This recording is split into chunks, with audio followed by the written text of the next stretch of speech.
Hello friend, আসসালামু আলাইকুম। তোমরা সবাই কেমন আছেন? আশা করি অনেক অনেক ভালো আছেন। আর আজ আমি ভালো নাই বলতে গেলে, কারণ আজ আমি বাবার বাড়ি থেকে চলে যাচ্ছি শ্বশুর বাড়ি। আর কেন জানি না বিয়ের পর বাবার বাড়িটা কেন জানি না পর হয়ে যায় না, আর শ্বশুর বাড়িটা আপন হয়ে যায়। মেয়েদের এটাই একটা জীবন বলতে গেলে।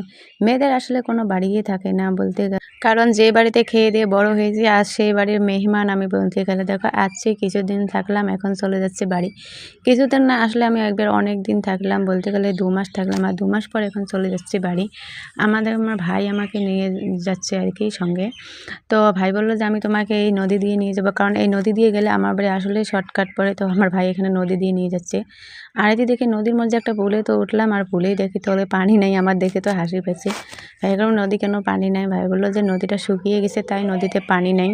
আর চতুর্দিকে দেখো না, নদীতে কি বালু আর বালু। নদীটা দেখতে অনেক সুন্দর লাগছে আমার। আর এদিকে দেখি সূর্য মামা আমার দিকে তাকিয়ে এসছে, মনে হয় কিছু রাক্ষসে কিছু বল চাই আর কি। তো আমি তো ওকে আর সময় দিলাম না, এখন চলে যাচ্ছি। দেখো ওটা মনে হয় একটা মরুভূমির দেশে আমি পৌঁছেছি। আসলে দেখো এখানে কোনো বাড়ি নাই, কোনো কিছুই নাই, তাহলে মরুভূমি বলতে গেলে এই হচ্ছে আমার দেশের মরুভূমি। আর হঠাৎ করে দেখি একটা বাড়ি দেখা যায় এখানে, মনে হয় এখানে কেউ থাকে। আসলে যারা যারা এখানে আবাদ করে তারাই বুঝি এখানে থাকে। তো আমি ভাবলাম যে আমার ঘর যদি এই নদীর উপরে হতো কত সুন্দর লাগতো।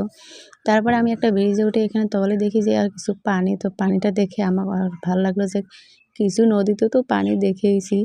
আর আসলে দেখো বালা মাটি দিয়ে যাচ্ছে, বালা মাটিতে বাইক জার্কিং করতে অনেক কষ্ট হয়। এদিকে দেখি ক্ষীরা গাছ, আর সূর্য মামা তো আমার পিছুই ছাড়ছি না কেন জানি না। আর দেখো বাইক এই বালা মাটিতে, দেখো বাইক চালাতে কত খাটনি। জানি না যদি বাইক থেকে কিছু পড়ে যায়, আমার তো ভয় লাগে। তো সামনে দেখি নদী কিছুক্ষণ দেখাই যাচ্ছে। তো ভাবলাম যে নদীর পাড় আমরা তো পৌঁছেই গেছি। এই নদীটা পার হলে আমার বাড়ি। তো অলরেডি আমাকে এখানে নামিয়ে দিল আমার ভাই।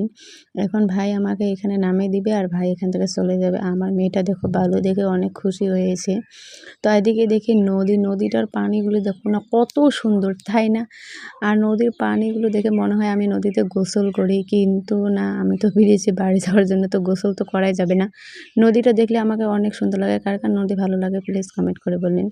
আর দেখো আমি নদীর এপারে, দেখো আমার হচ্ছে এখানে যে পার হবো কোনো লইকাই দেখি না। আর ওই যে তোমাদের ভাইয়া আসে ওখানে খাড়া হয়ে আছে, দেখো তোমাদের ভাইয়া বলতে গেলে আমার হাজবেন্ড আর কি, সে ওখানে দাঁড়িয়ে আছে আমাকে নিয়ে যাবে। আর এদিকে আমার ভাই চলে যাচ্ছে বাড়ি এখন। আর আমার মেয়েটা দেখো না, ও তো চড়ার জন্য উৎপল হয়ে গেছে। আমি তো পানি, তাই ওকে সাবধান করে নিয়ে যাচ্ছি। আর এদিকে দেখি খেওয়াটা চলে এসছে আমার দিকে আর কি, লইকা। তো ওই লইকায় আমরা চলে যাব। দেখো লইকাটা আসতেছে। তো অলরেডি লইকাটা আসার পর আমরা দেখো লইকাতে চড়েই পড়লাম। আর লইকা চড়ার সঙ্গে সঙ্গে আমার মেয়েটা দেখো লইকাতে ব্যাগের উপরে বসে আছে। আসলে ও ভয় পায় না, কারণ আমরা নদীতে অনেকবার যাওয়া আসা